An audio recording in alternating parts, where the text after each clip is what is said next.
4వ తేదీ ఏప్రిల్ నెల 2026 సంవత్సరం. ఈరోజు దేవుని వాగ్దానము.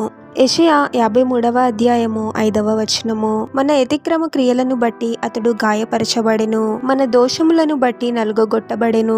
సహోదరి సహోదరులారా, పాపములకు ప్రతిఫలముగా నిత్య నరకాగ్నిని అనుభవించాల్సిన మనల్ని రక్షించడానికి ప్రభువే శరీరధారి అయి యేసుగా జన్మించి మన శిక్షను ప్రభు అనుభవించి మన స్థానంలో ప్రభువు సిలువ వేయబడ్డాడు.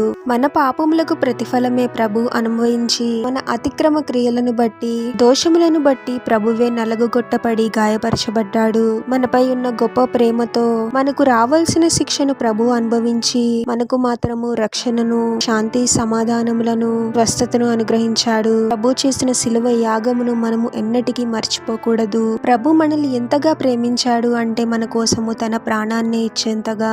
మనపై ప్రభుకున్న ప్రేమను, చేసిన త్యాగమును గుర్తించి అన్ని రకముల పాపములను విడిచిపెట్టి ప్రభువునకు నమ్మకంగా ప్రభు మెచ్చేలా జీవించాలి. ప్రార్థన. పరిశుద్ధుడవగు ప్రభువా, మీ పరిశుద్ధమైన నామమునకు తరతరములు యుగయుగములు మహిమ కలుగునుగాక.